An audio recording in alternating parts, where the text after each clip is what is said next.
This video took a lot of time and effort and research to compile, and the editing that took a while as well, because I wanted to go a direction of actually telling you a story more than just me spewing a bunch of stuff at you. So if you want more of these videos, I have a huge list of videos that are like this that I want to do, but because they take so long, I don't know if you guys are interested in that or not. But if you are, be sure to give that like button some love, as it really means a lot to me, and it just shows me that you guys are wanting to see more videos like this, and that way I'll invest more time into them. Anyway, let's jump into the video. Yo, what's Gucci, my victory squad? It's your boy Youngster Jake, aka Pro League Teenage Victory Master himself. It's the Road to Pokemon Sword and Shield series. We got 27 days left, and well, today I was going to talk about how Pokemon is actually going to be correcting a long forgotten mistake that I'm sure most of you have forgotten by now. Well, if you have, let's refresh your brain here. A while back, I think like 14 years back or so, Pokemon aired an episode where, well, kids had seizures from this episode, and Porygon has not been seen in any Pokemon episode since then. However, it seems like in the Pokemon Sun and Moon, Jake, in the Pokemon Sword and Shield anime, it seems that Porygon Z is in the anime, so finally we have some Porygon news, I guess. Like, for you Porygon fans out there, Porygon will be returning in the franchise. In the anime, it seems, well, Porygon Z at least will be, and it's just good. It's a good step in the right direction. Hopefully in the future we'll be able to see Porygon in the episodes again, because it just doesn't make sense not to have Porygon in the episodes. However, I did find this. If you were to go on the Pokemon Sword and Shield website, and you go to the very beginning, like where the information just started on Pokemon Sword and Shield, you'll come across an article on the legendary Pokemon Zacian and Zamazenta. Its shining blade can cut through anything, and for Zamazenta, its gleaming shield can turn back any attack. Hold on, hold your phone here, okay? To me, that sounds like a paradox right there. If its blade can cut through anything, does not mean it can cut through the shield that can turn back any attack. I think we're onto something here, right? So, if you don't know, which you probably don't know about myself, I like to read a lot of philosophy books. And the reason why I like to read philosophy books and study up on philosophy is because it makes you think in a certain way, and it challenges your brain to think outside the norms of society. As the great Alan Watts said, which if you don't know who he is, he's actually a philosopher, a great guy. If you want to challenge your mind and open your mind to different ways of thinking, listen to some of his audiobooks / lectures. He was actually a philosophy teacher way back in the day, but he actually states that if you are to look into an object and or living creature to see what it is, like what is an elephant, for example, or a Lego piece or whatever, you'll never actually be able to find out what that object and or living creature is. You just won't be able to. There's just so much stuff that makes up something. Luckily for us, we don't gotta actually go very deep into this, because we can just do a quick Google search here. So if you Google search Sword and Shield paradox, the first thing that pops up is the irresistible force paradox,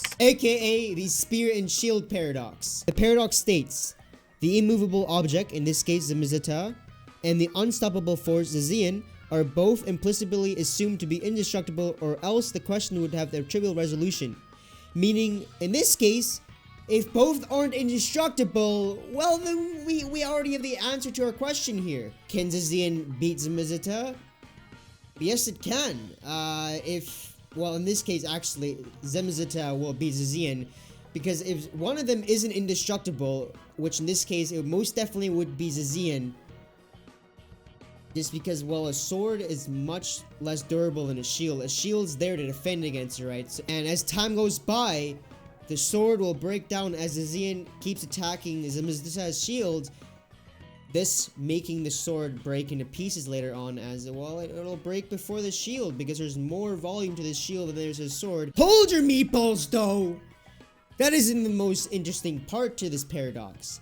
If you actually read further into this paradox, you'll come across the origins of it, and actually it comes from an ancient Chinese dynasty philosophy book. And in this book, there was a man that was trying to sell a spear and shield, and when asked how good his spear was, he claimed that it could pierce through any shield, no questions asked, But then when he was asked how good his shield was, he said, well, nothing can pierce through it. Huh? Did you just say that you have a spear that can pierce through any shield, and now you somehow have a shield that cannot be broken? I don't know how that works, but I think you're a con artist if anything else here. But then later reads on that whoever he was like trying to sell this to, when he asked the buyer if how that works, the buyer simply said, well, I simply can't answer that, sir. I don't know. I don't know what would happen if I use my spear that can pierce any shield against a shield that can't be pierced. I haven't tried it, but you should try it. And I'm assuming that's how the conversation went from there on out, because, well, that's what any good salesman does. Like, try and close the sale there. This paradox actually extends all the way to the ancient Greek era. And if you know the ancient Greeks, they have a lot of, like, weird looking gods, dogs, hellhounds, you name it. In that little era, stuff was wild. So why you may be asking, why are we going so far back here, Jake? We're not really getting anywhere here. Well, we started off this video by, well, seeing what the paradox is based upon. We found that answer, okay, correct? We found that. We found out that it's based on the spear and shield paradox, okay? Now, we found out that at the end of the day, Zamazenta will beat Zacian. So we already have one more question answer that we didn't even ask in the beginning of the video. Now we're gonna actually have a third question answered here, and that is, what is the origins of Zacian and Zamazenta? Where exactly are they from? What inspired Masuda and whoever else has worked on Pokemon Sword and Shield to create these Pokemon? Again, this is all discussion based. This is my opinion. I really do believe that what we're about to read here actually could be the inspiration for these dog Pokemon or hound Pokemon. In ancient Greek mythology, there's something called the Tumisian fox. I don't know how to pronounce this thing's name, but the Tumisian fox, aka Cadmian Vixen, was a gigantic fox that was destined to never be caught. He was sent by the gods, aka Arceus, to prey upon the children of Thebes as punishment for a national crime. What national crime might this be? Now, it's important to note that there was actually a second counterpart to the Tumisian fox.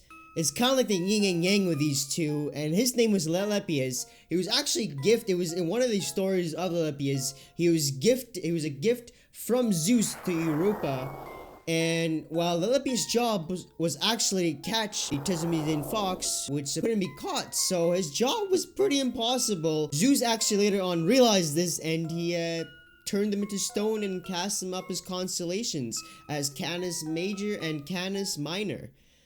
So a very, very unfortunate end to them there. Well, I personally classify the Great War that happened in Kalos as a national crime, right? A lot of people got hurt.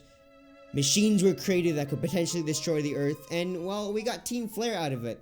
That's not cool, right? So I personally do take that as a national. If you classify that as a national crime, and, well, Sword and Shield are based in the United Kingdom, and Kalos is based upon France.